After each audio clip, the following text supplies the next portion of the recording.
Livro dos Juízes.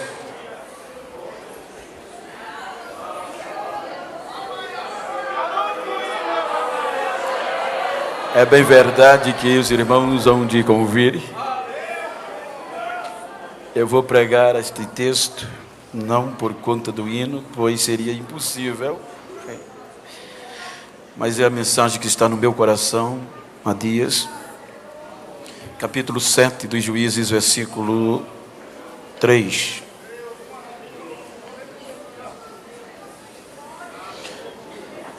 O texto foi cantado, mas eu quero ler. Agora, pois, apregou aos ouvidos do povo, dizendo: quem for covarde e medroso, que volte e vá-se apressadamente das montanhas de Gileade. Então voltaram do povo 22.000 e 10.000 ficaram. Amém? Olhe para quem está ao seu lado e diga: eu já atravessei o rio. Queira tomar os vossos assentos. Queridos, e eu gostaria de tomar por base esse texto para falar-lhes sobre já atravessei o rio.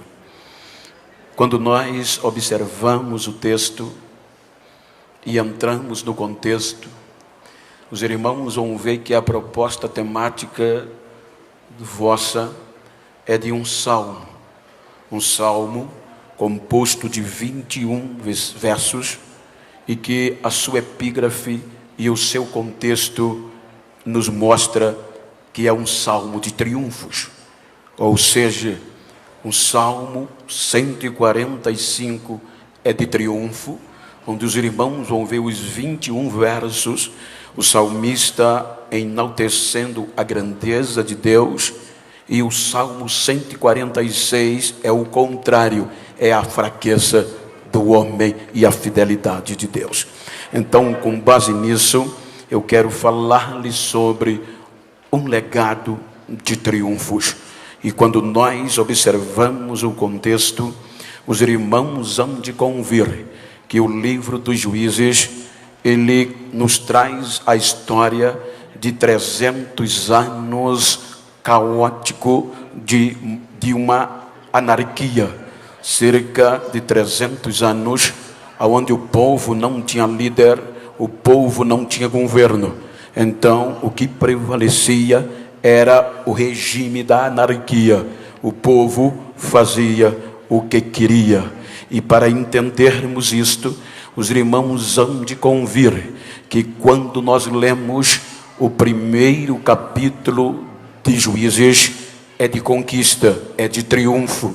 Mas o último capítulo do livro de Josué, ele mostra aonde está o legado. Vejam que o capítulo 24 do livro de Josué é quando o povo já adentra na terra prometida. Então o povo dentro da terra prometida, então diz o texto do capítulo 24 de Josué, quando o povo reúne-se na terra prometida, então Josué faz uma convocação, e nesta convocação ele não chama a parte, mas o texto diz que ele convoca todas as tribos de Israel e toda a liderança. Quando eles se reúnem, então Josué traz o histórico de um legado triunfante. Vejam que quando o povo está reunido, Josué começa a falar: assim diz o Senhor, os vossos pais antigamente habitavam além do rio, do outro lado do rio, e serviam a deuses estranhos. Porém, eu tomei o vosso pai Abraão da além do rio, ou seja, fiz ele cruzar o rio e multiplicar multipliquei a vossa sua semente, lhe dei Isaque, e a Isaque dei a Jacó e a Esaú. A Esaú fiz com que ele morasse nas montanhas de Seir, mas a Jacó eu fiz com os seus filhos descerem ao Egito, e lá do Egito eu tomei a Moisés e Arão e feri aos egípcios, como vocês sabem o que eu fiz no Egito. Contanto, os egípcios perseguiram vocês até o Mar Vermelho com cavalos e cavaleiros. Então eu abri o mar e joguei os egípcios dentro do mar, e vocês sabem disso. Josué estava passando o legado triunfante para uma nova geração, porque o contexto legado é uma ação ou missão a fazer para uma geração seguinte. Ele diz: então todos os egípcios foram submergidos pelas águas. Então por muitos anos caminhei com vocês no deserto. Eu frustrei a Balaque quando ele queria amaldiçoar vocês, transformei em bênção.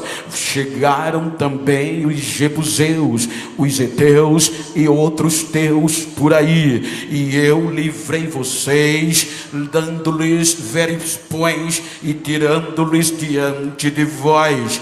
Porém, hoje eu tomei Josué e dei-lhes a esta terra que vocês não trabalharam, dei as cidades que vocês não edificaram. Então eu quero, disse Josué, que vocês decidam que vão largar o Deus dos vossos pais da além do rio e sirvam ao Senhor com sinceridade. Porém, se vos parecer mal servir ao Senhor, eu e a minha casa serviremos ao Senhor Deus de Israel.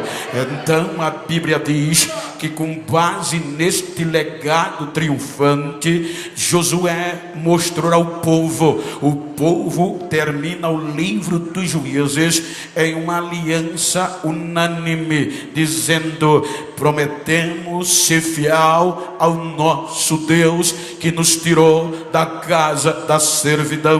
Quando a gente adentra no livro dos Juízes, vejam que o povo vai conquistar. A epígrafe do capítulo 1 é de triunfo, é de conquista.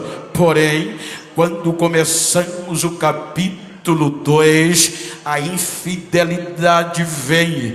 O povo se torna infiel a Deus. Então o capítulo 2 vai escrevendo uma história de esquecimento. A Bíblia diz que o povo serviu a Deus enquanto Josué viveu. Morrendo Josué e os anciões, então vem o versículo 10 do capítulo 2, dizendo que levantou uma nova geração que não conhecia a Deus nem os seus milagres.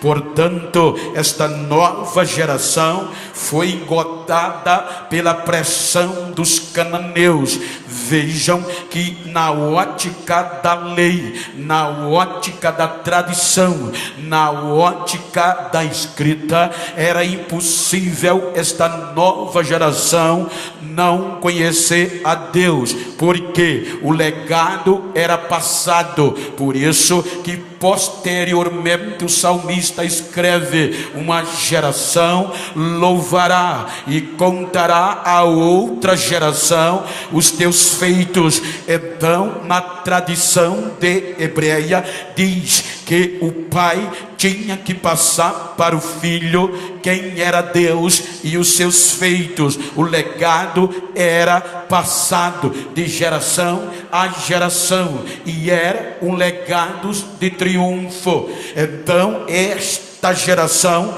sabia quem era Deus e o legado, mas engodada pelo contexto da tradição cananeia, abandonaram o legado e a tradição, pois todo este legado de triunfo, pode observar, começou da além do rio, quando eles atravessaram o rio. Por isso que o Novo Testamento começa depois que o povo atravessou o rio. A tradição de Noé e de Abraão, de Adão, ficou para trás. Mateus diz: geração de Jesus Cristo, filho de Davi, filho de Abraão. Então, a partir que o Abraão cruzou o rio, a derrota é inconcebível. Então, esta geração não fez caso do legado deixado por uma geração anterior. E o que esta nova geração faz? Não leva em conta uma história triunfante, pois a tradição nos diz, e a Bíblia, que eles não tinham como esquecer, até que o capítulo 24 de Josué, os irmãos vão ver que quando Josué termina a reunião, ele pega uma pedra como testemunha, dizendo: esta pedra ouviu tudo que foi dito, vocês não vão ter desculpas. Quando olhamos para o texto bíblico, esta geração tinha memorial. O capítulo 4 do livro de Josué diz que quando todo o povo cruzou o Jordão, então Deus não fechou o Jordão. O Jordão continuou aberto, porque Deus queria deixar um legado, um memorial. E então ele disse a Josué: pede que os 12 homens voltem ao Jordão, aonde os sacerdotes postaram os pés, e me tragam 12 pedras no ombro. Tinha que trazer no ombro e depositem no meio do arraial. A ordem era: aonde o arraial foi erguido, as 12 pedras estão lá.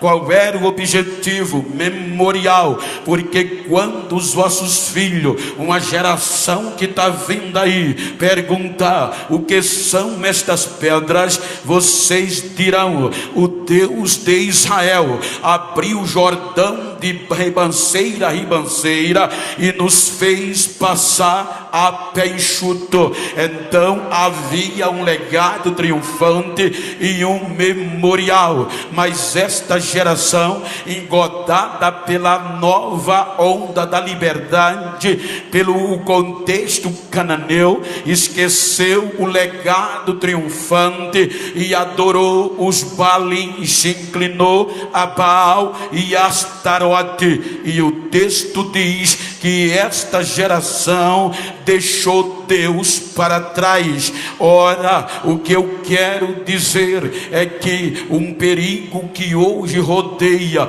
a nossa geração é este contexto das inovações e da pós-modernidade, porque hoje o que predomina não é um legado triunfante na vida de um cristão. O importante hoje, para as condições odiernas, não generalizo, é o contexto da fama, da pós-modernidade. Eu digo porque eu vivo hoje. Já não se convida mais alguém, entre aspas, pelo legado, mas pela visualização que ele tem no YouTube. Pode até não ter legado, pode até não ser vitorioso, mas se é famoso, vem convidado e ganha muito dinheiro.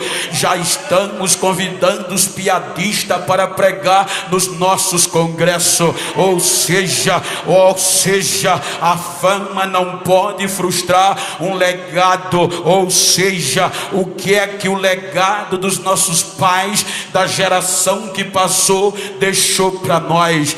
Nós somos fruto e conduzimos um legado espiritual, e como diz o Chamep, chamados para o avivamento, jovens e adolescentes e a igreja. Ou seja, este negócio que a fama prevalece, eu digo porque eu vivo isso. Eu sou bombardeado todos os dias para me dobrar, para aceitar muito dinheiro e perder a minha originalidade. Ou seja, não foi este legado. O legado da geração pentecostal assembleana é diferente. Eles não tinham YouTube, eles não tinham Instagram, perderam muito. Eles não tinham Facebook.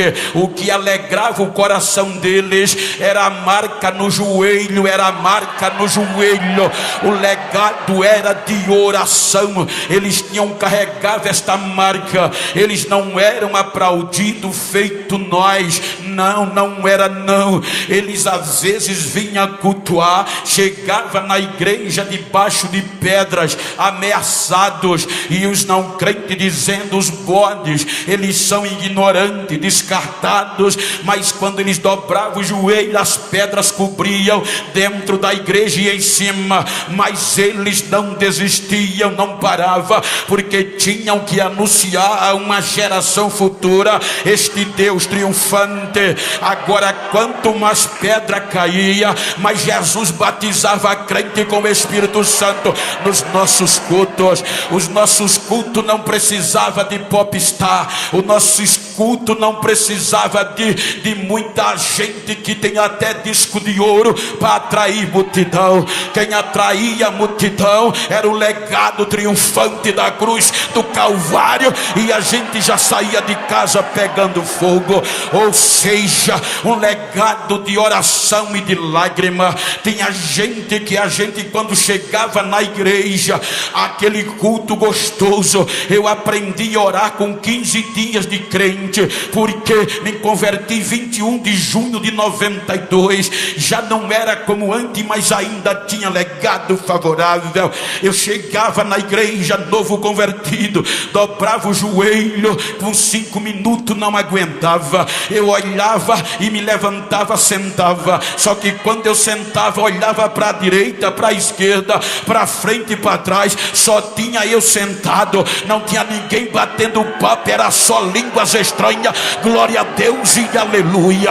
Então eu, com vergonha, orava de novo, e com 15 dias eu já orava 2 horas, e a igreja pegava fogo. Aí agora você chegava, tinha um legado de lágrima. Tinha crente, tinha irmã e o irmão que já vinha derramando lágrima. Quando chegava, a gente passava no banco, eles botavam 2 lenços porque um não dava. Você dizia: ele hoje vai se quebrar, ela hoje vai chorar. Ela ungia um lenço de lágrima e depois pegava o outro. Agora, recentemente, e eu vieram muitas pessoas me perguntar: por que o senhor chora muito? Porque o senhor só prega chorando? É porque eu não apareci de micro-ondas, eu não apareci no YouTube, eu apareci sendo matriculado na escola bíblica. O meu legado era ser matriculado no círculo de oração. Então eu tenho um legado de lágrima, eu tenho um legado de lágrima. Quem tem esse legado? Quem tem esse legado?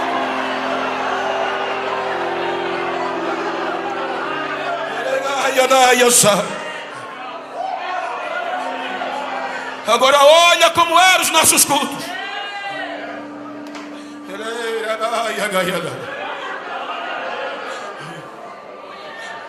O perigo da nossa geração é que a gente não espalhe com as mãos um legado que os nossos pais conquistaram de joelhos.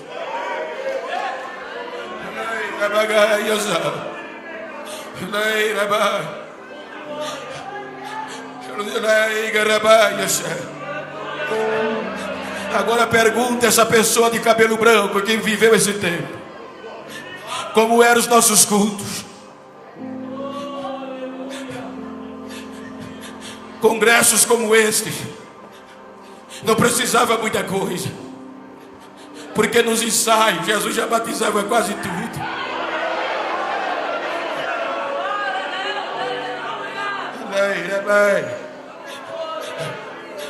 As pessoas corriam e vinham aceitar Jesus, e não tinha ninguém com disco de ouro, nem com muita visualização, só precisava a igreja cantar. Foi na cruz, onde um dia eu.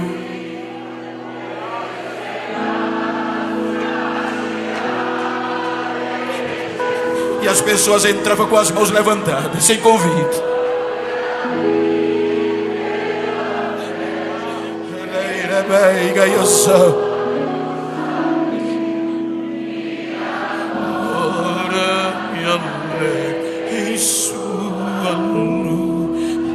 Esse era o legado que foi deixado para nós. Leira de avivamento, um legado triunfante. Então, o que é que acontece? Estamos vivendo dias, eu não tenho nada contra, mas é uma realidade. O legado que foi deixado para a gente não foi esse. Estamos vendo hoje muitas fumaças nos nossos púlpitos, artificiais. Estamos vendo hoje muito jogo de luz para enfeitar o ambiente. Eu tenho pregado em lugares que o pregador já é proibido falar línguas estranhas, o cantor já é proibido falar línguas estranhas, para não escandalizar quem não é crente. Mas o legado que foi deixado para a gente não era assim. Quanto mais Pentecoste, mais alma se convertia. Mas esta noite eu estou trazendo a história de um legado, e eu tenho certeza que eu estou pregando no Chamete. E o Chamete a gente ainda pode falar línguas estranhas, a gente ainda pode profetizar, porque esta igreja ainda guarda o legado. Se pode, deixa eu ouvir. Se pode.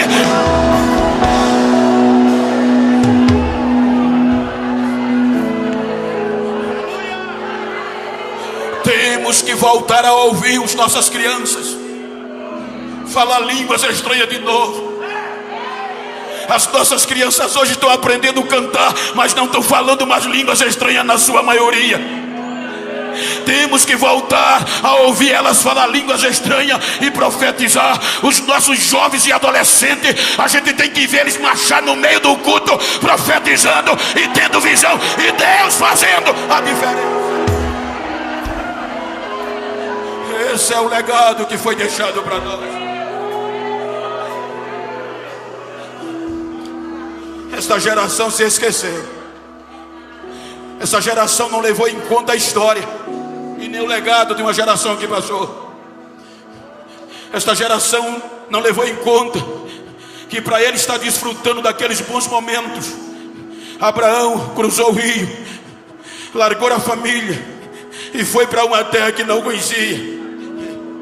Esta geração, em apreço no começo da conquista, não levou em conta que Isaac ralou, que Jacó ralou para manter o legado. Esta geração que passou no capítulo 2 de Juízes não levou em conta que José foi vendido por conta deste legado. Não levou em conta que Moisés abriu mão de ser chamado filho da filha de Faraó por conta deste legado. Esta geração não levou em conta, mas a geração do Chamete ainda pode lembrar e ainda testemunha comigo que o legado que os nossos pais nos deixaram é de avivamento. Esqueceram. E aquilo que era para ser liberdade se tornou escravidão. Se você terminar o capítulo 2 e for até o final do capítulo 5, você vai encontrar 206 anos de história. E nesses 206 anos de história, 46 dele foram de escravidão. O pior, dentro da terra prometida. tinha um legado triunfante, mas não levaram em conta o legado. Os amonitas, os cananeus, os moradores da Mesopotâmia, 46 anos sendo escravos dentro da terra da liberdade. Os 400 e poucos anos no Egito era em terras alheias, mas agora se tornaram escravos dentro da terra da liberdade, que a geração passada sonhava e não viram, não entraram, e agora não levaram em conta e se tornaram escravos. O que eu acho lindo é a grandeza de Deus. Nesses 46 anos, todas as vezes que Deus ouvia o clamor, toda vez que esta geração era oprimida e lembrava do legado que uma geração passada anunciava, dobrava o joelho e clamava, e Deus ouvia e usava alguém para libertar. A Bíblia diz que mesmo o povo sendo infiel, Deus permanece fiel do mesmo jeito. A fraqueza do homem não altera a fidelidade de Deus. Então diz para quem está ao teu lado: a tua fraqueza, diga para ele, a tua fraqueza não altera a fidelidade de Deus. A tua debilidade não é maior do que o amor de Deus. O legado é triunfante, é triunfante, é de triunfo. Quando a gente começa o capítulo 6 do livro dos Juízes, o texto começa dizendo que o povo voltou, que era fazer mal aos olhos do Senhor, e o Senhor os entrega na mão dos midianitas. E agora os midianitas, com o povo do Oriente, e os amalequitas não enfrentam eles com poder bélico. Só o teclado bem baixinho, por favor. Pelo período de 7 anos, a região do norte, a mais produtiva, Zebulon, Asser, Naftali, Manassés, semeava semente e não desfrutava da novidade da colheita. Quando a colheita estava pronta, os midianitas vinham, assolavam, destroçava, matava o boi, matava a ovelha e o jumento. Primeiro ano, tentaram resistir, não conseguiram. Vamos semear. Segundo, do mesmo jeito. Terceiro, até o 7º ano. A Bíblia diz que por conta desse período, Israel ficou pobre. E agora a geração que podia desfrutar desse legado, com medo dos midianitas, se esconderam nas covas e nas cavernas, e não tinha como reagir. Trazia no bojo um histórico e um legado triunfante, mas não podia usufruir por conta da infidelidade.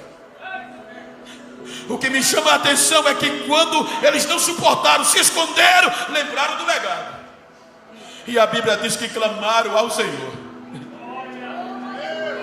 e o Senhor ouviu. Quando o Senhor ouviu, manda o profeta. E o profeta diz: eu fiz vocês subir da terra do Egito, eu livrei vocês de todos os vossos inimigos, coloquei vocês nesta terra, e eu disse a vocês que não adorassem os deuses dessa terra, e vocês não me ouviram, e se cala. O que me chamou mais a atenção é que no meio da crise, quando aparentemente tudo estava destruído, tinha um jovem que ainda tinha semente para o ano seguinte. Mas como não pode, a maioria tudo escondida, se rendendo, tinha um jovem que não se rendeu. Enquanto os midianitas assolavam, ele ia lá, colhia o seu trigo, não podia malhar na eira, mas levava para o lagar. Isso era improvável na época. Ainda tinha semente para o ano que vinha. Aí quando esta geração desviada clama, Aí Deus não vai nas covas. Veja que Deus não vai na caverna. A Bíblia diz que o anjo vai na região de Joás e senta debaixo de um pé de carvalho. E alguns metros depois daquele pé de árvore tinha um lagar, lugar de pisar uva, mas tinha um jovem doido ainda malhando trigo aonde ninguém esperava. A geração do lagar é aquela que não se rende. A geração do lagar é aquela que no meio da crise ainda tem semente. A geração do lagar é aquela que no meio da crise ainda fala línguas estranhas e ainda pipoca no poder de Deus. Quem é da geração do lagar? Quem é da geração do lagar? Quem é da geração do lagar? O feito deste jovem foi tão contundente que o anjo se assusta.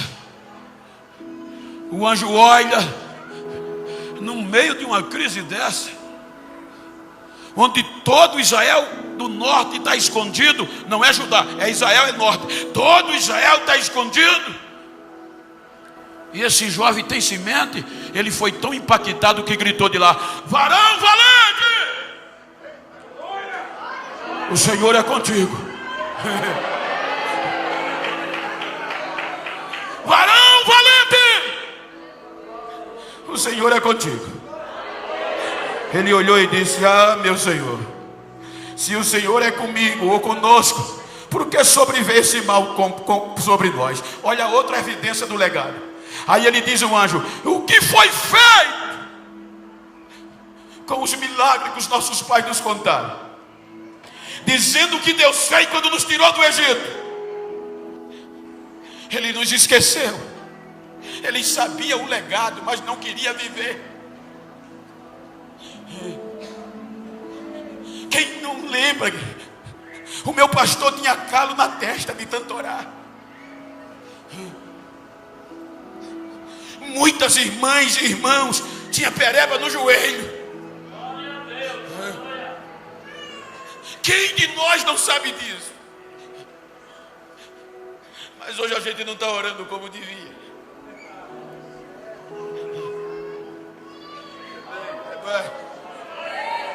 Ele sabia o legado, mas não queria assumir o compromisso.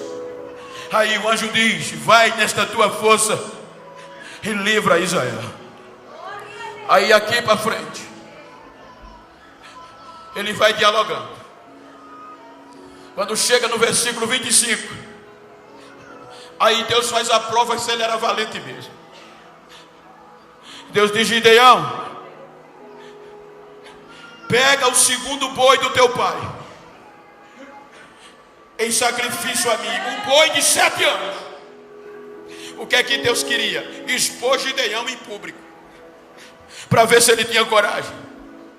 Eu quero que você derrube o altar de Baal e o bosque que está no pé dele, e no lugar do altar de Baal coloque um altar para mim, e corte o bosque, as madeiras, e queime o boi com a madeira do bosque.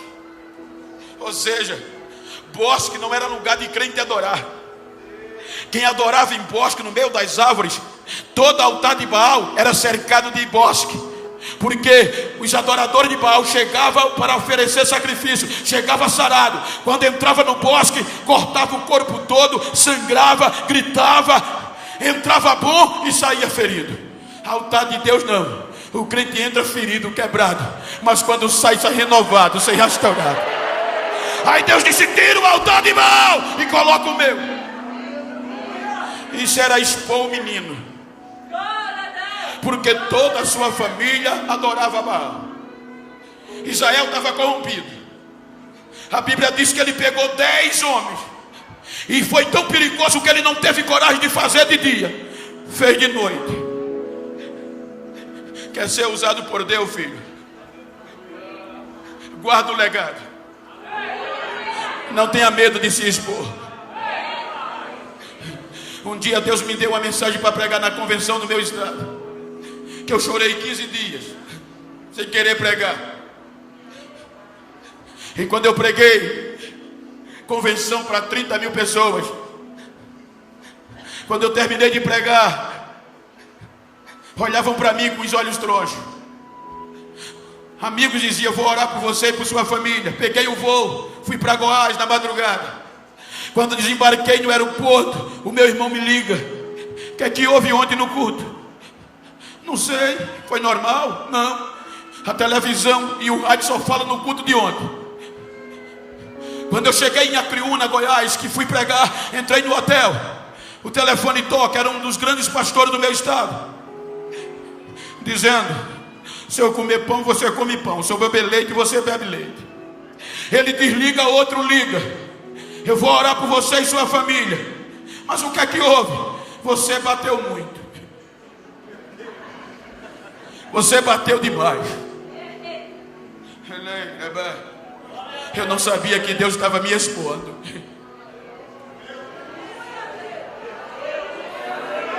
Na minha terra. Quando eu voltei na segunda-feira, uma das pessoas mais importantes foi para o culto, não entrou, porque eu estava no culto. Disse: o Bento está aí, eu não entro. E é meu amigo. O meu pastor silenciou.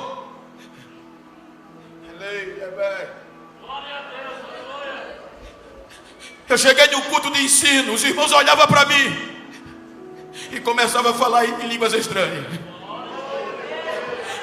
Mas os grandes se revoltaram e disseram ao pastor presidente Zé Neto, na época, saudosa memória: pastor, a gente tem que parar o Bento. O pastor disse: enquanto eu estiver aqui, Deus ainda fala. Diga para quem está o boi, tem coragem? Diga para quem está do teu lado: tem coragem de matar o boi? Tem coragem de cortar o bosque? Deus não usa ninguém sem primeiro lhe expor. Expôs Davi, expôs Elias, expôs Moisés, nem Jesus escapou. Mês de agosto de 2014, as coisas, eu preguei sobre cavadores de tijolos naquele dia. As coisas que foi pregada foram acontecendo, mas os amigos saíram me denigrindo a imagem.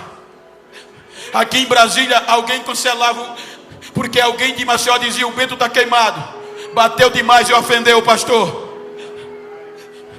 Mas quando eles fechavam, denigriam a porta, Deus abria mil, e eu começava viajando mais. Quando deu o mês de janeiro de 2015, eu ia para Campina Grande, o telefone toca: até aqui, quase 7 meses, o meu pastor em silêncio. Eu ia para Campina Grande, pegar com o pastor Daniel.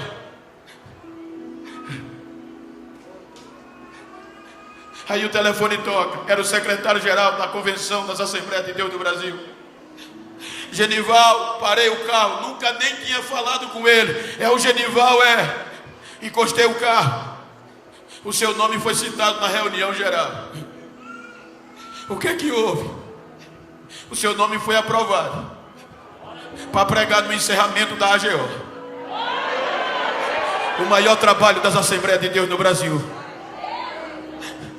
Quando chegou em Fortaleza, 2015, no púlpito só tinha presidente, só top na plenária. E o pastor presidente desceu do púlpito para carregar o neguinho para cima.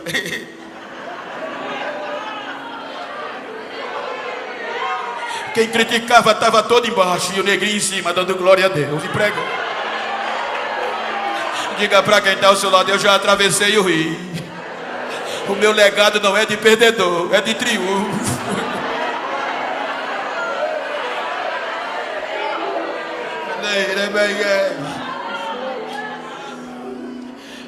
Depois que Gideão faz isso, você pode ver que no outro dia queriam matá-lo.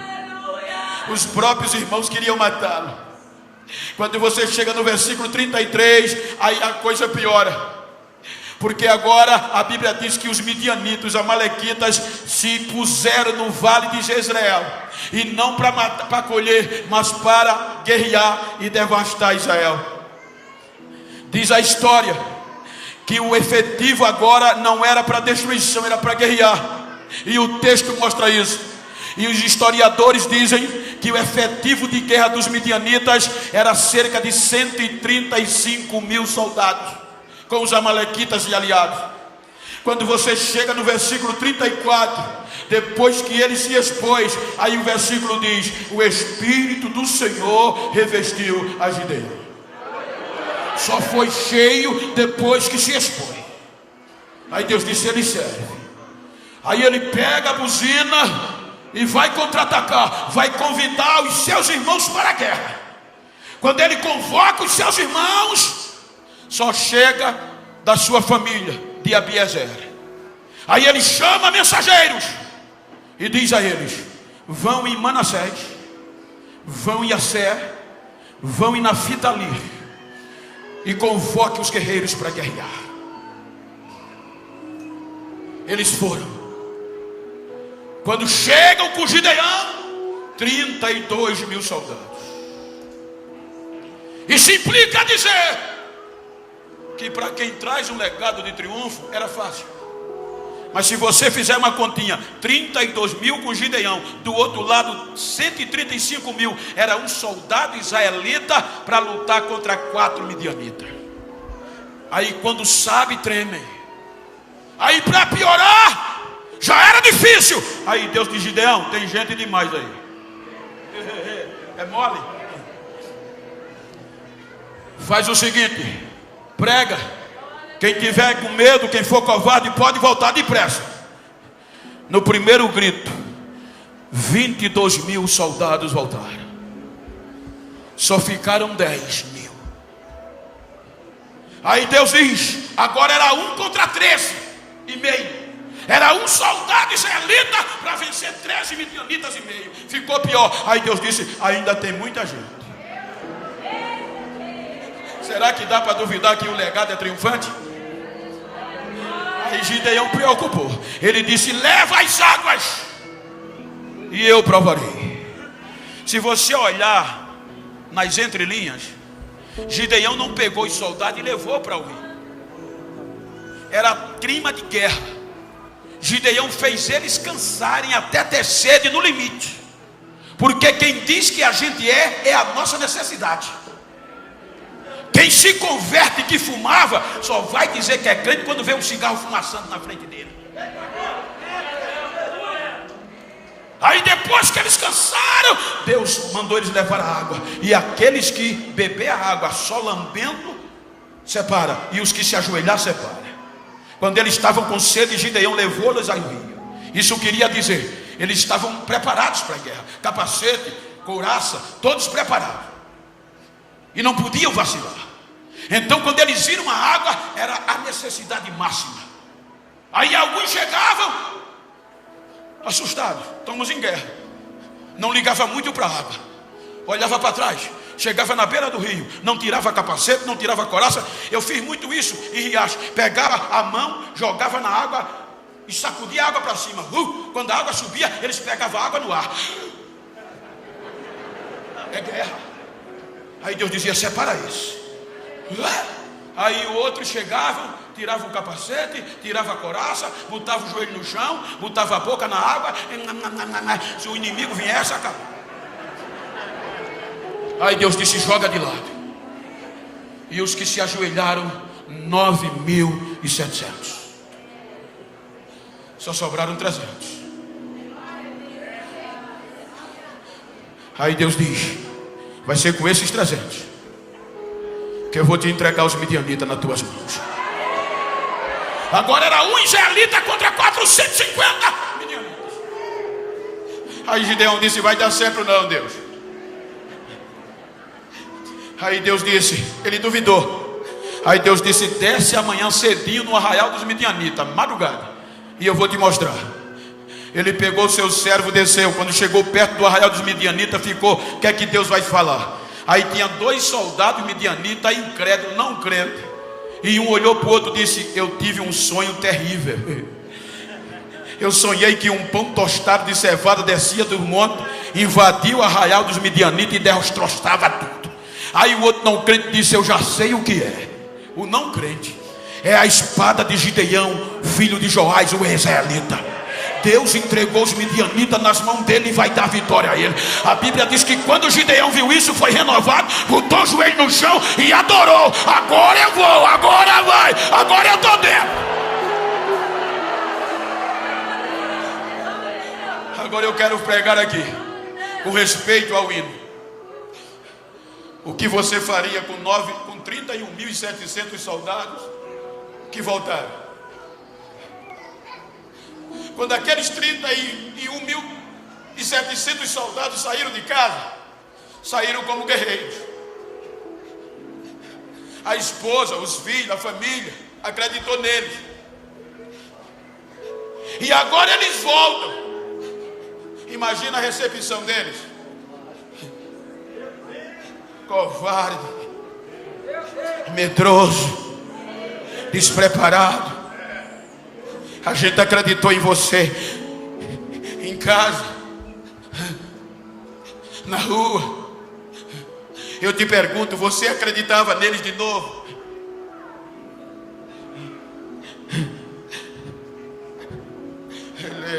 O capítulo 6 dos Juízes, versículo 35, diz que eles foram convocados como guerreiros. Quando chegaram em casa, já venceram? Não. Era muito perigoso, era 1 para 13. Então a gente afrouxou. Amarelei. Que reputação eles tinham agora? Se a mulher dele fosse nordestina, sem dúvida, se fosse mais ou menos paraibana ou alagoana, ela tinha dito: o que foi que houve, meu amor? Eu afrouxei. Ela tinha dito: você é um banana.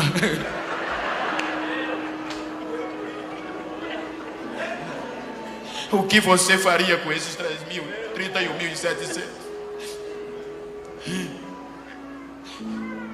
Gideão recebe instrução.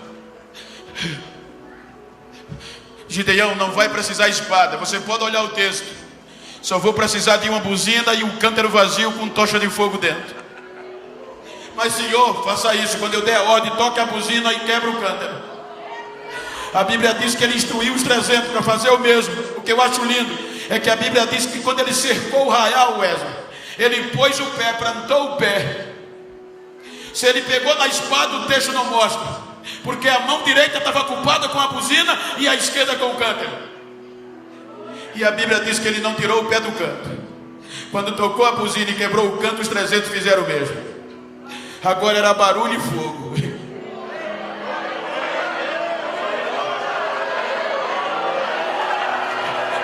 O legado voltou, barulho e fogo. O legado voltou, o legado voltou, o legado voltou.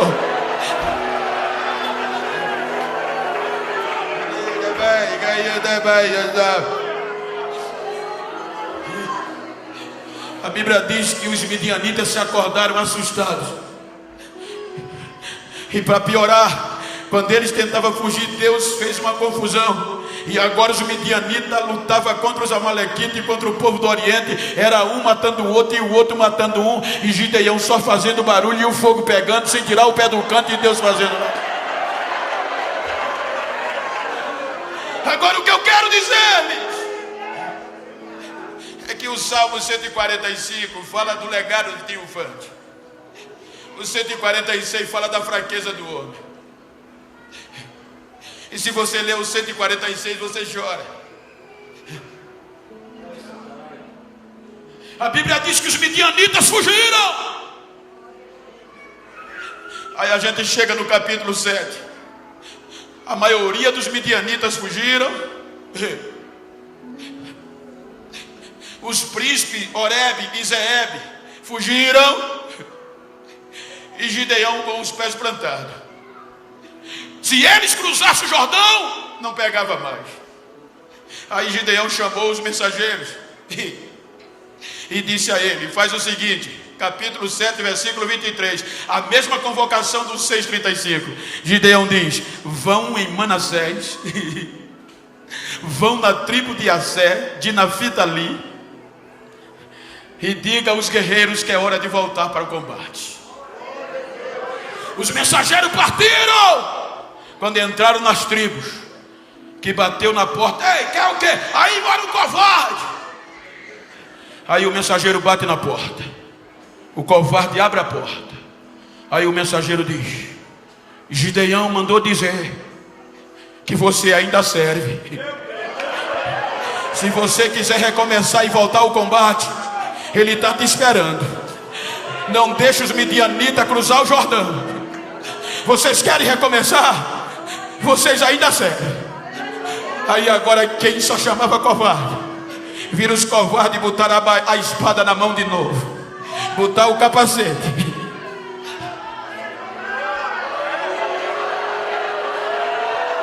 A Bíblia diz que eles tomaram conta do Jordão, juntaram-se com os efraimitas, e quando os midianitas vinham, foram eles, gente, que lutaram.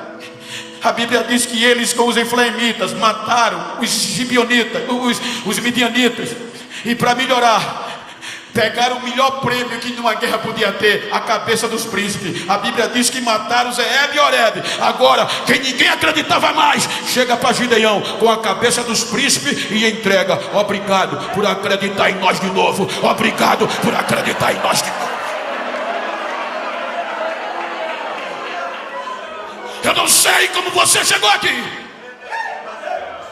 A gente só vem indo para 300. Mas a história não termina com 300, é com 32, filho. Olha para quem está ao teu lado e diga: a partir de hoje vão ter que esquecer os 300 e vão ter que fazer hino para botar você no meio. Vai ter que fazer hino para 32 mil, não para 300.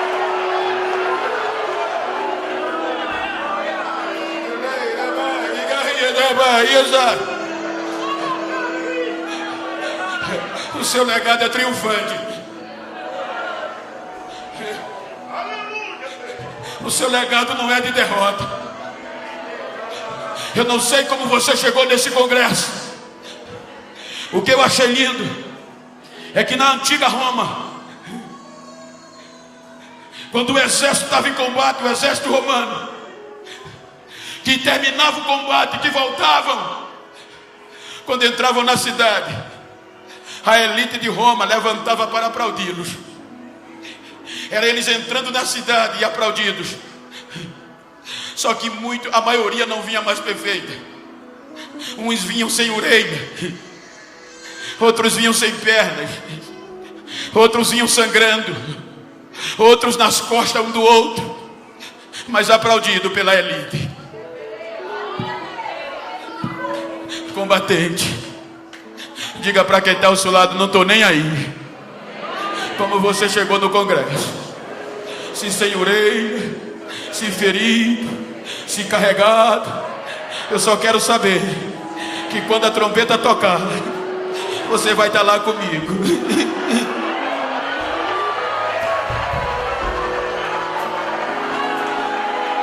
O nosso legado é de vitória. Eu já disse isso, mas é uma experiência minha.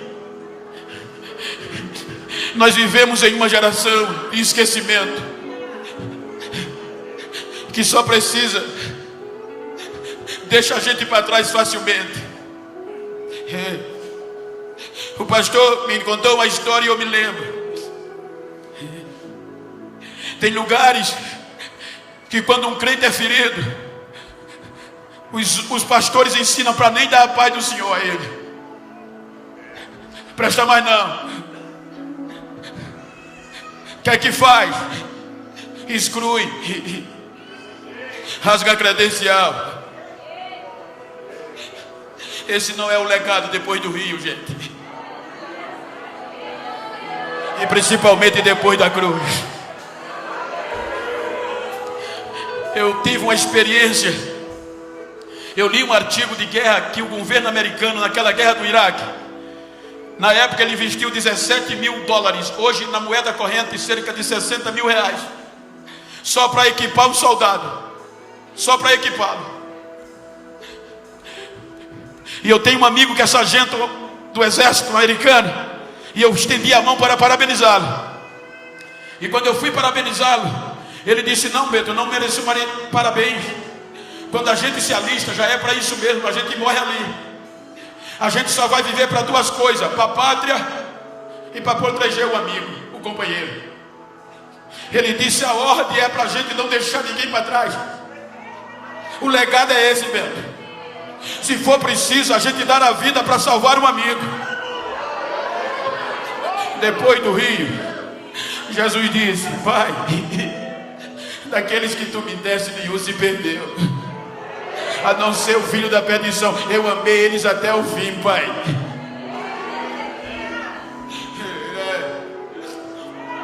Ele disse: Bento, me ajuda aqui, Wesley, com todo respeito. Ele disse: Bento, tem hora que a gente está em combate, Bento, e tem hora que dá vontade de desertar. É tanto tiro, tiroteio, mas o legado do exército é proteger o outro. Se preciso for, veio uma bala no encontro do meu amigo, eu ponho na frente, eu sou atingido para proteger ele. Ele disse: mas tem hora que é tanto barulho e de repente a gente vai andando, daqui a pouco só vê o pipoco pá, quando olha, o companheiro caiu, e já caiu sangrando, e a gente quando olha para trás, ele está sangrando. Aí a mente da gente diz: não presta mais não, deixa ele para lá. Mas o legado diz: vai olhar se ele respira. Se ele estiver respirando, ainda serve. Se ele estiver respirando, ainda serve. Levanta ele, põe ele no ombro. Ele está respirando, traz ele, ainda tem jeito. Coloca ele no ombro, ainda serve, ainda serve.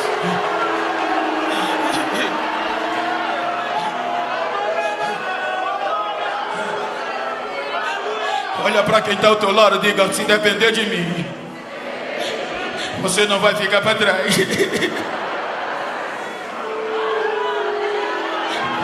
Porque o meu legado é de triunfo.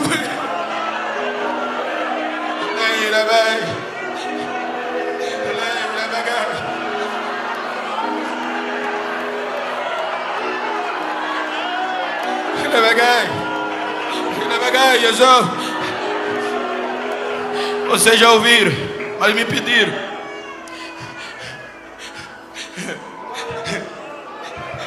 Quem investiria, gente, nos 32 mil, nos 31.700?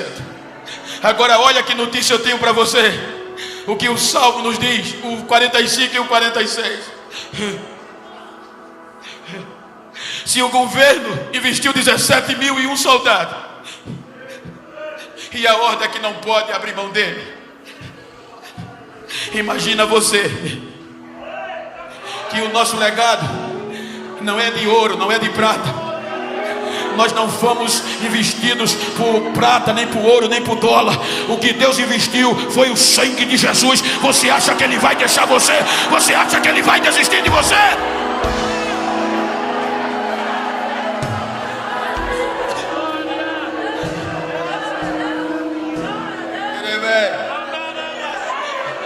Eu estou aqui, gente.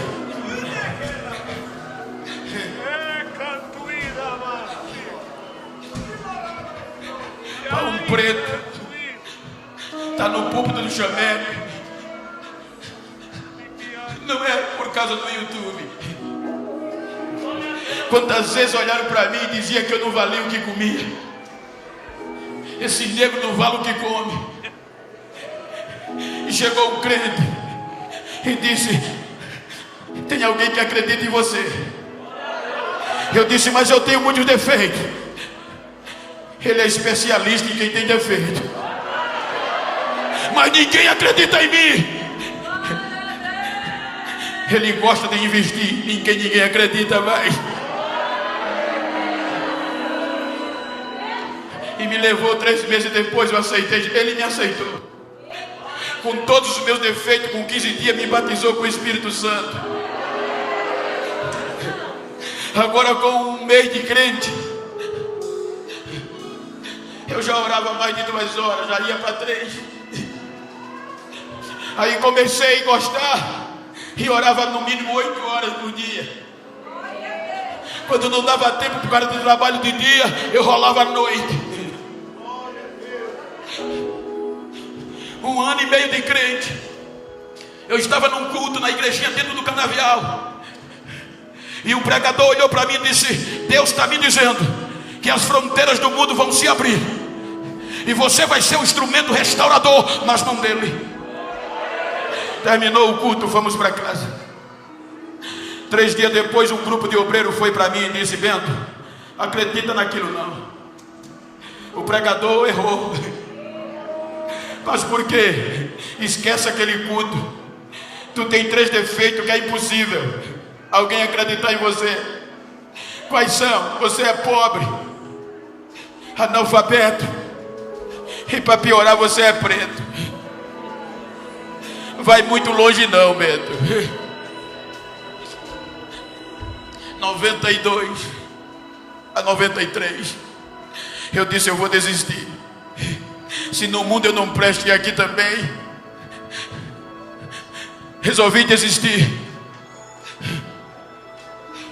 Fui orar meia hora para nunca mais entrar numa igreja.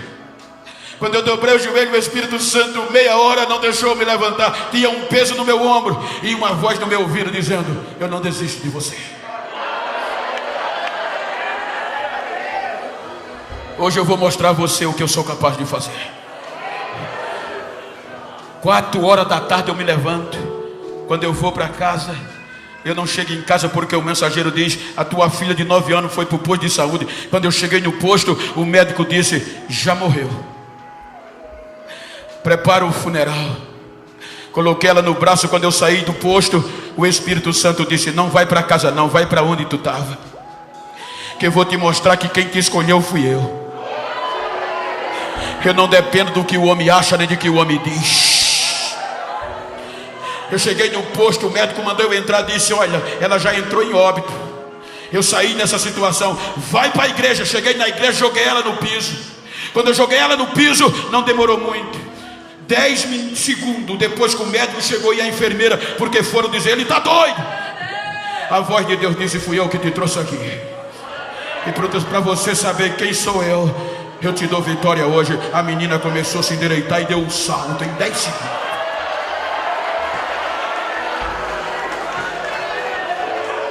A minha fé foi renovada. A promessa está de pé. 95 eu disse, agora vai. 96 continuava na cana. 97 na cana. Aí os irmãos chegaram e disseram, eu não disse a você que era para não acreditar? Tu é pobre, nego, procura o teu lugar. Aí começaram a zoar. Qual foi o país que tu veio hoje? Eu tinha vindo do Canavial. Aí ele dizia, o internacional chegou. 15 anos vivendo o legado dos meus pais. 15 anos esperando nesse legado, é de vitória. 2009 eu recebo o telefonema. Era o secretário-geral da convenção de meu estado. Genival, pois não. Daqui a 13 meses, junho, julho, a convenção, em agosto é a convenção. E o pastor presidente mandou eu ligar, você vai ser um pregador da noite. Eu dentro da cama. Eu nunca tinha ouvido nem falar no secretário. Desligou e não disse mais nada. No mês de julho, os outdoor na BR 104, 101, a internet. Aí os doutores foram para ele dizer, o senhor vai colocar aquele nego para pregar?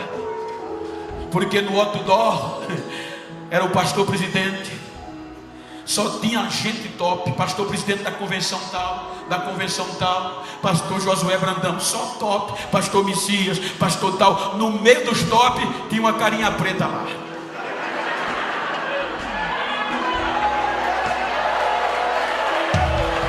Diga para quem está ao seu lado, eu já cruzei o Rio.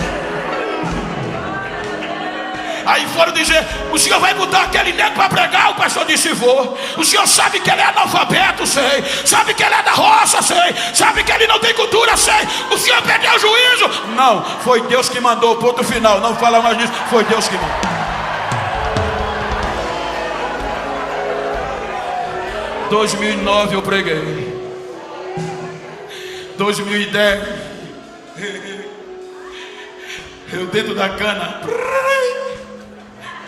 eu inocente, alô? Aí do outro lado, hello? Era a Europa. Aí o pretinho pega o Boeing, Suíça, 2010, alô, Pastorival, yes, era América. Aí, 2012, eu não sabia o que dizer, só fui dizer arigatô. Aí,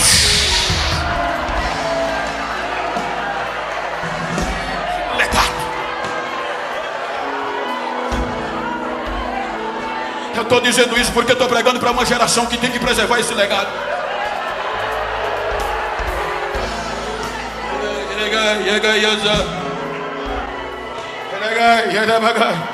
Quase todos os dias eu recebo propostas. Hoje, pela misericórdia de Deus, eu prego nos maiores trabalhos do Brasil e do mundo, nas convenções gerais. Esse período era para mim estar na Europa ou em Israel. Quando souberam que a viagem foi cancelada, investiram: Bento, vem para cá, a gente te paga em euro. Eu já acertei com o Chamep. Mas Bento, quanto eles vão te pagar lá? Não sei, a gente dobra em euro. Não, eu não prego por dinheiro, eu preservo o meu legado.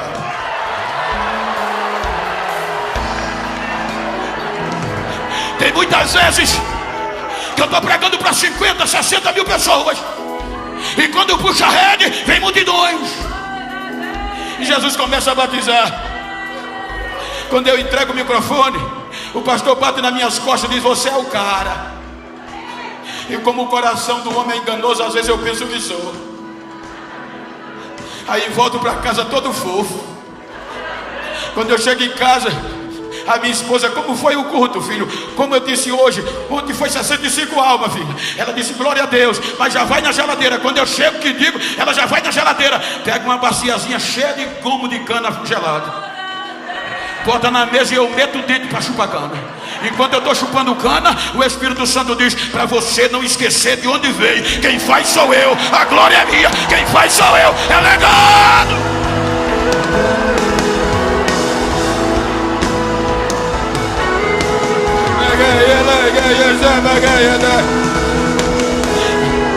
Te coloca de pé, por favor, te coloca de pé, por favor.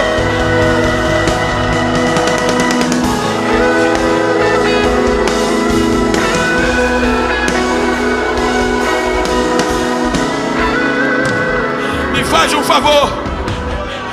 Se você está perto de um crente do mesmo sexo, ou de uma pessoa íntima, mesmo sem ser crente, vira para ela aí, vira para ela. Pastor Luiz, com todo respeito eclesiástico, olha para ela assim como eu estou com o pastor. Olha para mim não, e diga para ela: estou nem aí, quero nem saber como você chegou nesse congresso, quero saber como você vai sair. Diga a ele: eu estou com dó de quem não acreditava em mim, de quem não me botou na história dos 32. Diga: eu vou sair renovado. Vão ter que fazer hino para mim, vão ter que me botar na história. Diga para ele: me faz um favor, a partir de amanhã, se tu encontrar alguém que não acreditava em mim, dá um recado a ele: eu faço parte da história, eu tenho legado, eu tenho legado, eu tenho legado, eu tenho legado, eu tenho legado.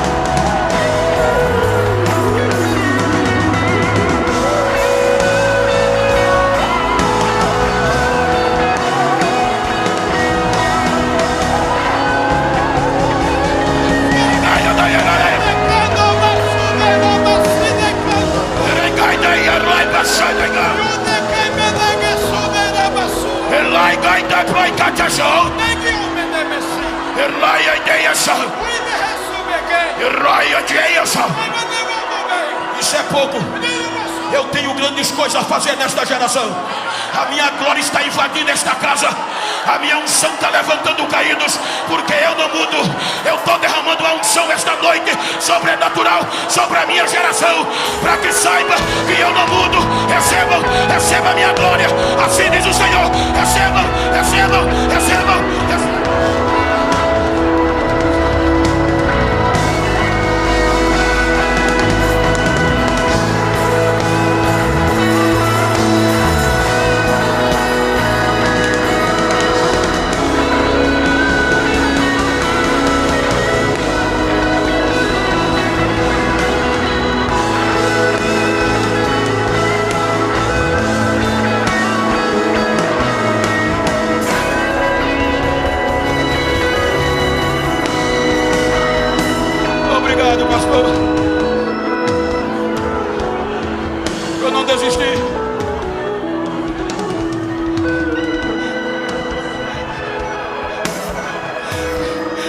para quem está ao teu lado e diga a ele: independente de como você chegou, você ainda serve.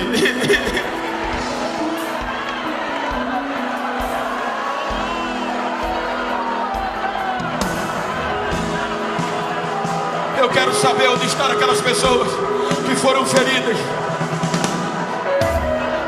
Eu quero saber onde tem alguém afastado.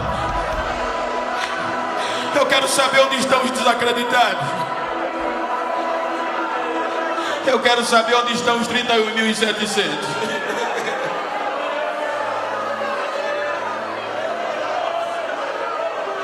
Talvez você chegou aqui ferido, mas você ainda serve. Você está respirando. Cadê a primeira alma para Jesus? Ajuda ela aí, esse é o nosso legado. A primeira alma já está aqui em lágrimas. Cadê a segunda vida? Vem, sai daí do telão. Sai do telão, rompe o corredor. Ajuda ela aí, empresta o teu ombro e diz para ele: você não vai ficar para trás. O nosso legado é de vitória, não é de derrota.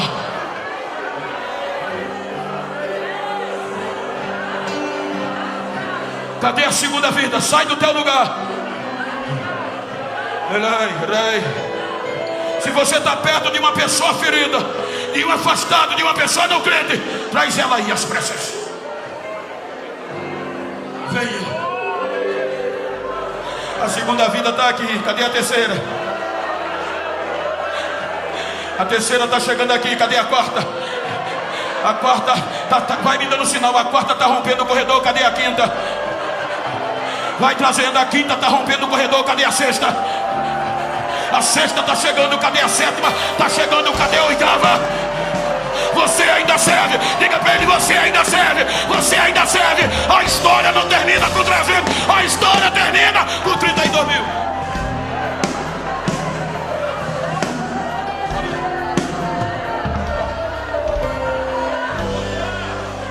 Aonde está você? Ajuda ela. É a sétima ou a oitava? Me ajuda aí.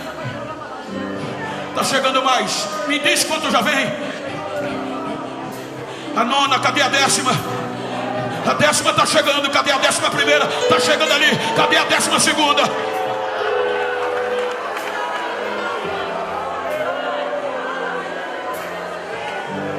Abre o microfone do cantor. Cadê a 12ª?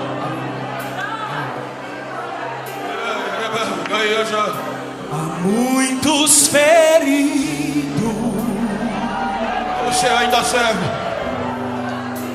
choram de angústia.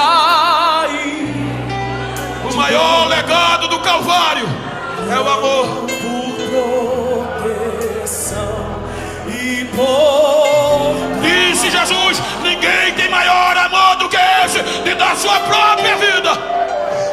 Já veio a 12ª, cadê a 13ª? Amigos que sofrem. Canta, mocidade, cadê a 13ª? Enquanto tu canta, Jesus vai salvar. Salva Jesus, salva Jesus, salva Jesus. De hoje não deixe um soldado querido morrer. A 13ª está aí pertinho de você. Vê se a 13ª está no telão. Chama ela aí, chama ela aí. Vem dar o bálsamo. A igreja. E a ferida sarará. Pronto. Com teu manto de amor. Eu estou esperando a 13ª. Eu não sou de insistir muito. Eu estou esperando a 13ª. Iremos ir. A unção que está dentro de mim está quebrando o jugo. Descanso lhe estará. O inferno pediu a tua vida, mas Deus preservou. Angústia sairá. Vem, vem, vem, vem, vem. Fiéis soldados feridos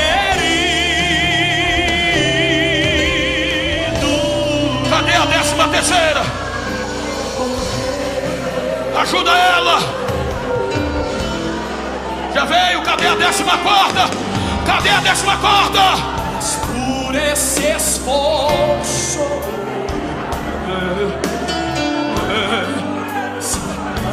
intentou suas vidas matar. Pela internet já tem 2 pessoas voltando para Jesus. A Cíntia.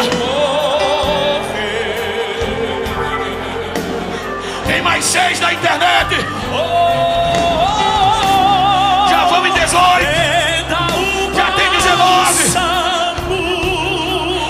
Lá no telão, aí na tua casa, na tua televisão, você faz parte da história. É um legado de vitória. Protege-os com seu manto de Aleluia, aleluia, aleluia. Aleluia. 15ª, 15ª. 15ª. descanso lhes dará, e toda angústia sairá. Não deixe fiéis Aleluia, mais uma, mais uma, mais uma. Mais uma, mais uma. Aleluia.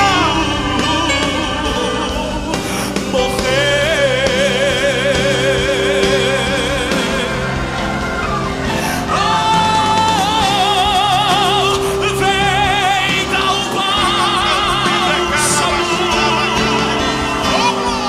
e a ferida sarará. Protege-o com teu manto de amor. O pão partiremos e descanso lhes dará, e toda angústia sairá. Não pode deixar o soldado ferido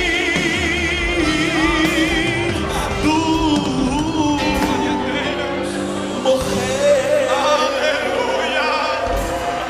Glória a Deus. Não podes deixar um soldado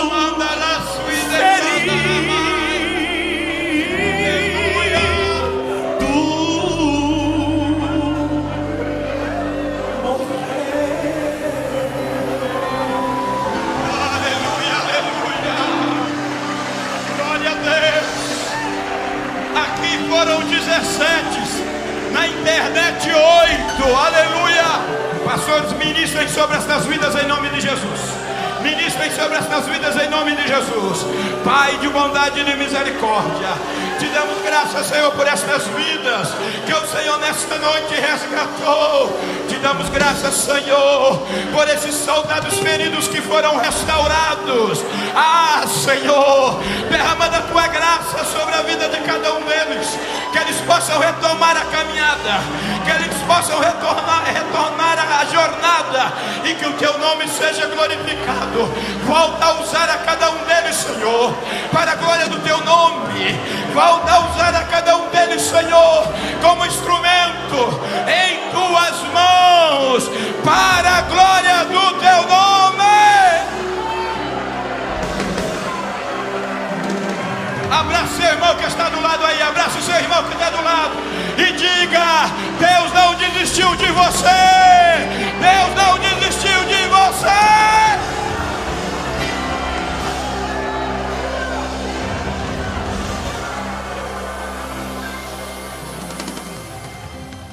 Olá, você que não veio no Chamep 2020. Essa igreja tem um recado, um convite especial para você. Qual é a igreja?